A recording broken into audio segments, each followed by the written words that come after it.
Three, two, one. Hey, welcome everybody to Rolling on Three, the podcast for all three-wheel owners, three-wheeler riders, whether you're riding in a Spider, Ryker, Slingshot, Vanderhall. If you're rolling on three, this is the podcast for you.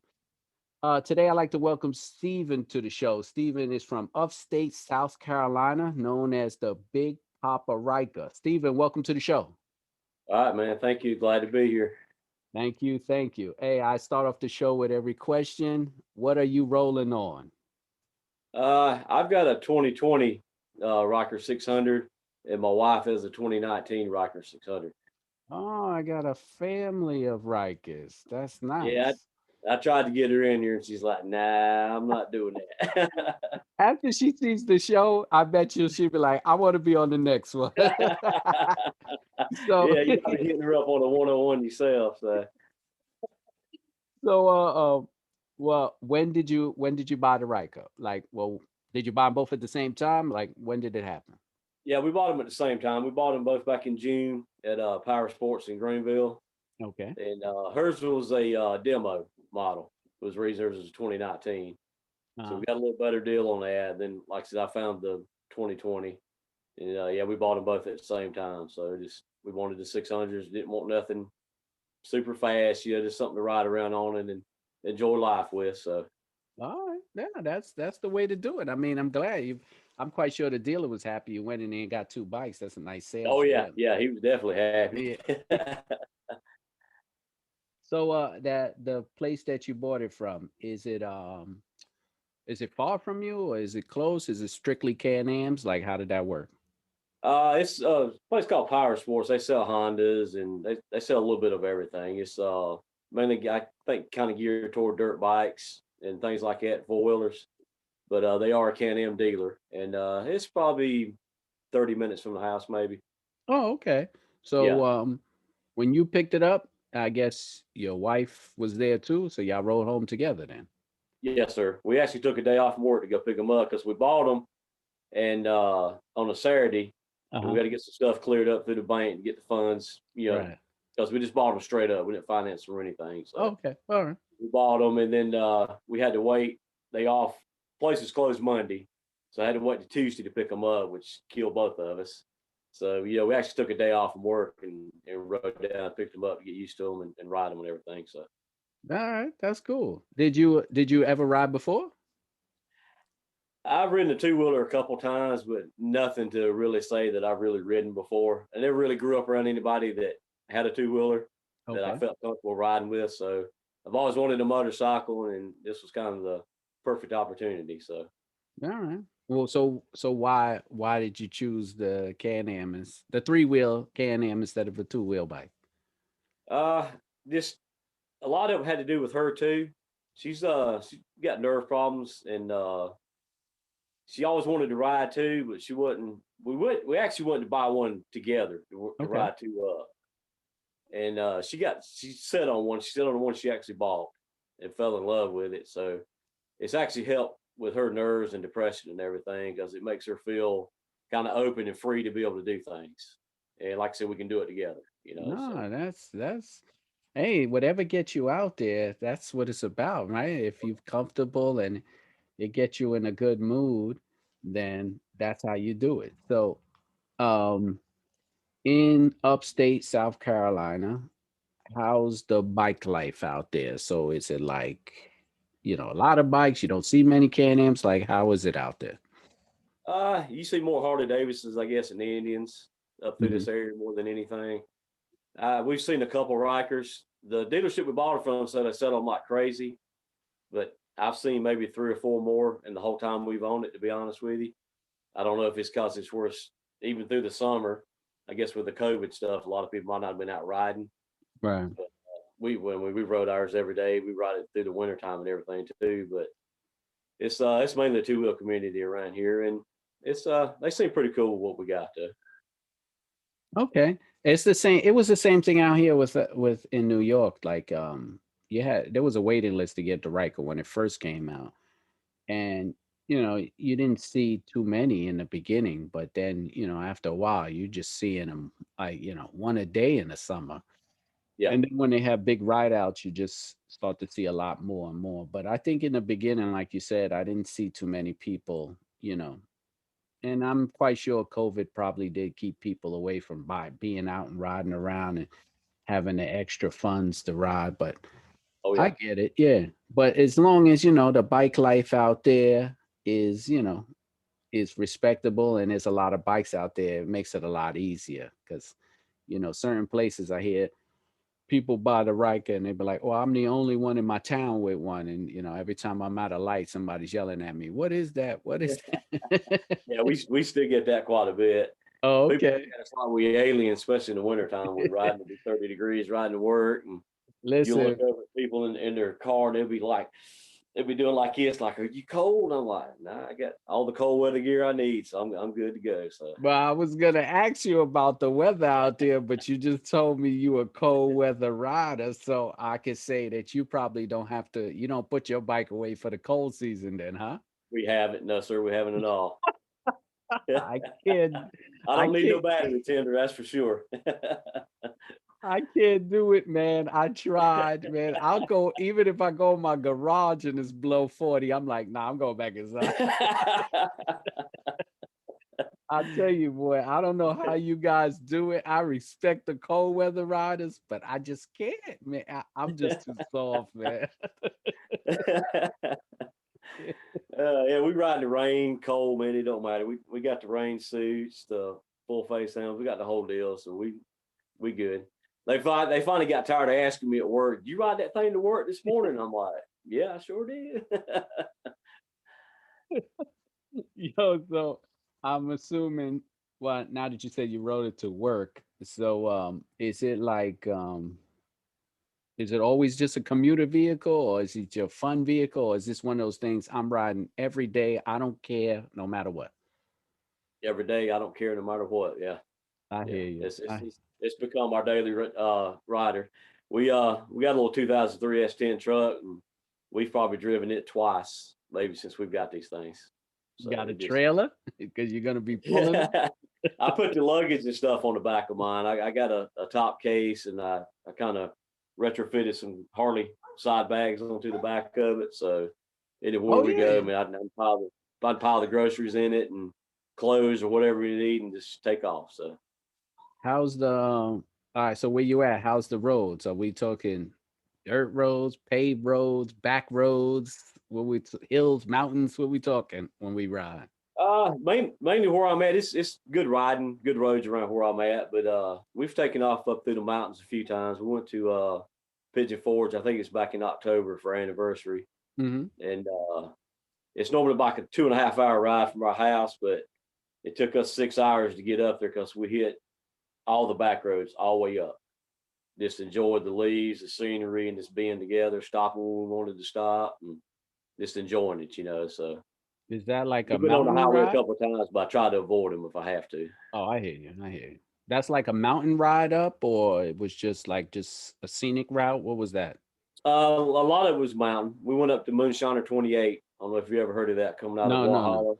It Mm. runs all the way up to close to where the Tail of the Dragon's at. But we didn't go that far. We ended up cutting off left and going out through the mountains that way to go up into Pigeon Forge. But yes, it was a good winding mountain road and stuff. So it was a lot of fun.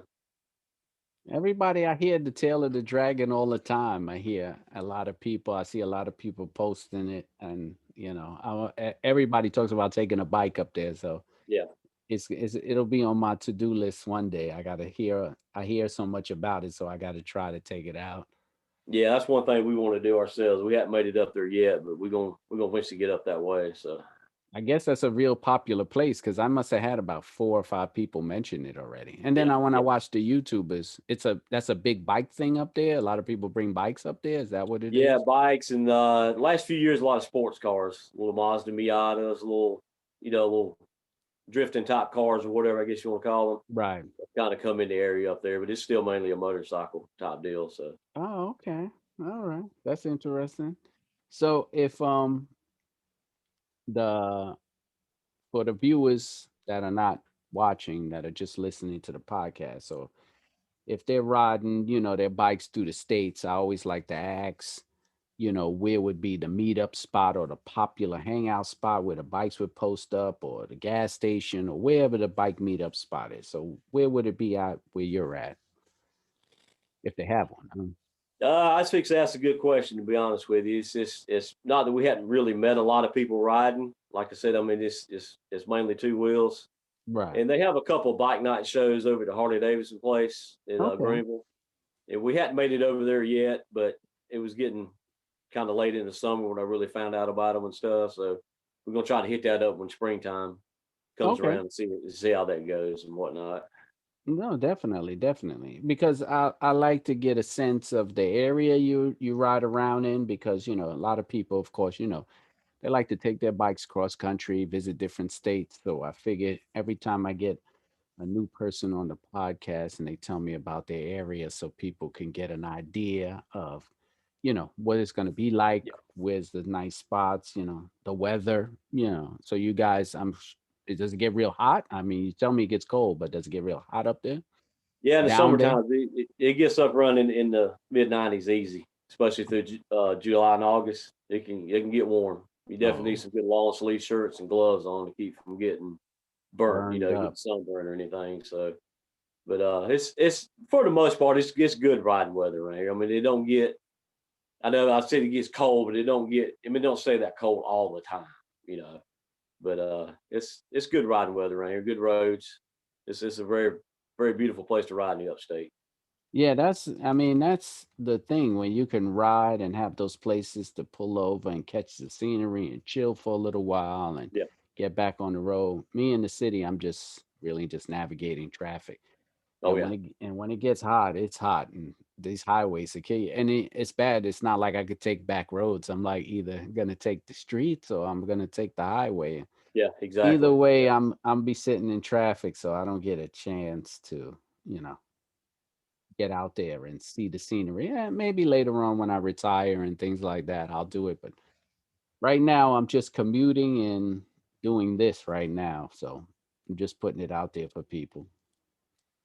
Yeah. I've enjoyed watching your podcast, man. It really gets cool to see everybody, all the Yeah, different walks of life, and see who rides them, and like you said, how they're enjoying them and everything. I appreciate it. Appreciate it. And you know what's crazy? That, people have actually met other people in their neighborhoods through this podcast. Yeah. Yeah, I've had people meet each other and send emails back and forth. So I'm like, hey, it's cool. I like that. So my thing is to try to get this thing into like a big community.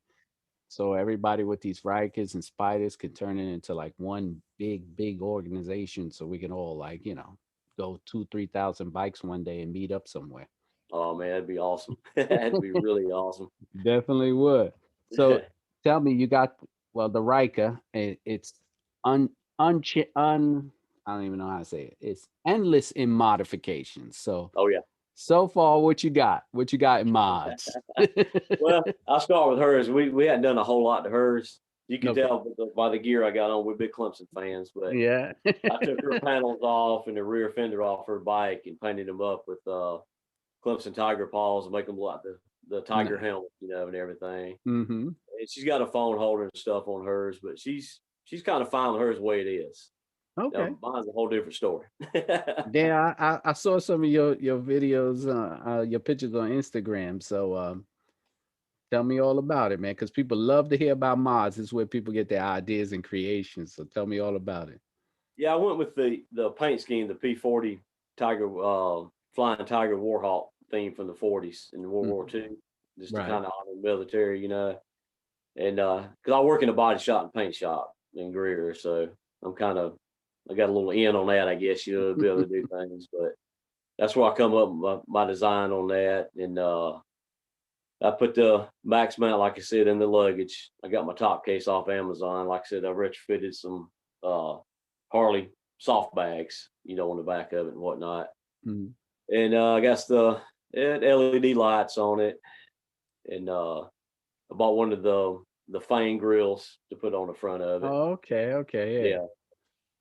What's your I what's actually, Yeah, go ahead, sorry. no, I'm sorry. Go ahead. What's your best mod? Uh, I like my luggage I've put on it because it really helps. Like I said, where they've become our daily riders. Mhm. I could, like I said, I can go to the grocery store with it, or like I said, we went to Pigeon Forge. Plus, we've been to Myrtle Beach too. We can Right. just throw clothes in the back of that thing and take off and not worry about it. So Definitely. No, definitely. I like to see, like here when people do all these different mods, if what's the best that works out for them, because everybody says it's different. Some people will be like, well, I like the cup holder. yeah, And some people were like, no, I love my windshield. But that's cool that you painted yours. How was that process? Because that was mostly plastics that you painted, right? it is. Yeah, I just Mostly the people I've dealt with just use the vinyl wrap. So the how did wraps and stuff. Yeah, yeah, so yeah. how was that process with the painting? Well, it's you know how simple it is, kind of take them off, but the Yeah. process of painting it is just we've got some for lack of better words, I guess chemicals we can use on that plastic that we scratch the plastic up with basically Hmm. without gouging it real bad. Right. And we've got different chemicals. We use DuPont and stuff, DuPont and uh, that skips my mind what other paint company we got. But Right. anyway, Right. yeah, it gives like an adhesion promoter to the plastic Okay. itself. And Okay. then we based it, and it's clear, but it's a matte clear. That Uh-huh. way it gives it that old look. It's not shiny or anything. It kind of keeps with the theme of the bite being Right. kind of flat. So Right. No, no, that's cool. I mean, because I never really had a chance to speak to somebody who actually painted it, and I was always curious with that type of plastic. Does it chip? Like, what kind of paints they use? Are people just using spray paint? Like, because I wrapped mine, yeah, and that was an ordeal. But it was work, but it was my first time doing a wrap, and I liked it. And I said to myself, I said, "Oh, I'm just gonna wrap it because this way, as time goes on, I could just change it yeah, into anything else." But then it became such part of the bike that people named the bike the yeah. That's so it how they became a know you. Yeah. yeah. So now it's like I can't change it. So, but so the only thing I'm just adding is more stuff to it. So I got so many lights on it, and I even got more lights on the way. So I think it's gonna look like a alien spaceship by That's awesome. next riding season. They were like, "Oh, it's a UFO coming down the highway," because it's just I just put so many lights on it. It's just and it just doesn't stop. So it's like, I'm already like 38. No, I gotta be more than that. I gotta be about $4,000 in it mods. Yeah, I tell you, you can add up quick. Oh my goodness, man. Oh my goodness, man. It is it's so addictive, and they just keep pumping out stuff like, and it's like it's so many. You figure with a bike, you figure how much can you put on, but it's like I could find another place to add something. Add something. Yeah, exactly. It's crazy. I mean, whoever designed that, if that was their intentions, just to keep you spending more and more money on mods, it was just genius. Because They nailed it, didn't they? what, man? If I tell you, bro, I was like, I'll get it. It's no big deal. I'll throw a couple. Now it's like, what? I'm in the garage all the time. Something's coming in the mail. I'm getting like Amazon. It's like, hey, man, you want to just set up a shop here? You're getting an order every day. Yeah, the Amazon guy feels like family now, don't he? That's true. That's true. Soon he's gonna be like, "Hey, your part for the bike's coming, man. Let me, put it. I'll give you a hand if you want." Are you? I know you said you're new riding, but are you planning on riding with others? Setting up a club, or what's the future plan on that? I'd like to ride with some others. I have met one guy in the Can-Am forum I'm on online on Facebook. He lives in Duncan, which is probably about 10 to 15 minutes from us. He's a police officer. Okay. And I really had a chance to connect with him personally, face to face. Right. But we've talked about doing some riding and whatnot. And hopefully if we can get together, like I said, maybe, something to give, and we can, maybe not necessarily start a club, but have a little meetups and hangouts and stuff, to be able to just kick it with each other. So No, that's cool, man. I mean, especially, to build the community, especially to find people who are like-minded, because this way, you always get that help. Because I've noticed that a lot of people feel that it's so when it's work they have to be done on their bikes, the dealer's always backed up and they got a Yeah, delay on parts. And I noticed that now a lot of people I look at the Facebook forums myself, and a lot of people are reaching out to each other for help so they could yeah, DIY their own stuff. So that's pretty cool how they're doing that now. And I even had a few people reach out to me too and bring their bikes over, and they're like, oh, hey,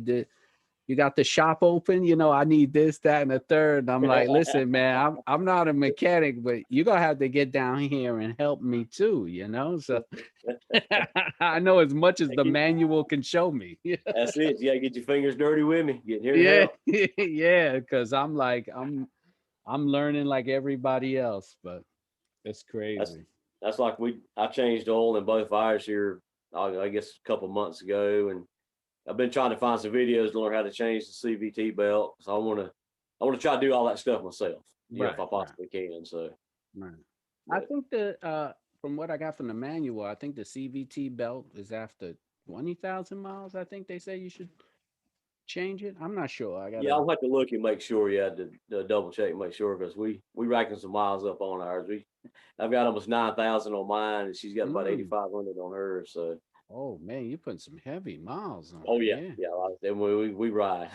yeah. No, that's heavy miles, man. nine Yeah. thousand. That's probably you're probably up there from most of the people I've spoken to, especially having a new one like that. Yeah, you're up there. Yeah, you're putting in some work. So yeah, you definitely had to do the oil change. What's the oil change at like 6,000 miles or something like that? Yeah, yeah. I changed it right around that area, and I Yeah. work on not my dealer because my dealer's great. They've been great in the process and everything, but I was gonna pay them another $300 or $400 to change oil, and I'd order a $50 kit off Amazon and do it myself. Yeah, So pretty much. I mean, that's where you're at with it. And, yeah, definitely save yourself a dollar or two. I yeah. mean, for Especially when that, I got two of them to work on. So exactly. Yeah, yeah. Save yourself the trouble and you get to learn the bike the more you start tinkering around with it. Cause that was oh, the exactly. same Yeah, thing. The same yeah. thing happened to me when I started doing mine. Cause I had a bike before and I've did modifications and lights and stuff. So when I got that, I jumped right on it. And I didn't even realize I wired everything up to the battery before I realized there was an auxiliary port. Yeah. But it was like I was a learning process when I popped Oh yeah. everything open. I said, "Holy cow, there's an auxiliary." I said, I went and rewired everything else. So it's a learning process, but it's good to get under there and tinker with the bike. So Oh yeah. Yeah. and You figure out what's going on in there. yeah, So definitely, definitely. So that's pretty cool. And plus, you got two to work with, and your ladies riding. That's pretty awesome, man. That's pretty awesome. So I got a segment I started with the podcast real quick. Um, if you had to describe your Can-Am in one word or one sentence, how would you describe the experience? uh, for me, probably family because with me and my wife, like I said, just me and her riding basically by ourselves. We've been married 31 years. We've done a lot of things together over the years, but this has probably Congratulations. been, thank you, I appreciate it. This has probably been one of the best things we've done with each other, just to get up and out of the house and just be more active and do things. So, Hey, listen, man, that's beautiful right there. And you know what's wild? Every time I ask this question, I get a different answer. Yeah, I always get a different answer, and yeah, oh yeah, they're always unique. Everybody's getting a very unique experience out of their Can-Ams. oh yeah, It's amazing. It's amazing. yeah. I mean, they're an amazing little bike. I mean, they're just like you said. You leave it bone stock or put 5 grand in it, and you still got a cool bike either way. You Yeah, know. and it's true. So And you know what? I never see two of the same unless they're sitting in the dealership. exactly. That Yeah, is so weird, man. I mean, yeah. I've been to ride outs where there was like 200 bikes, and I never seen two of the same.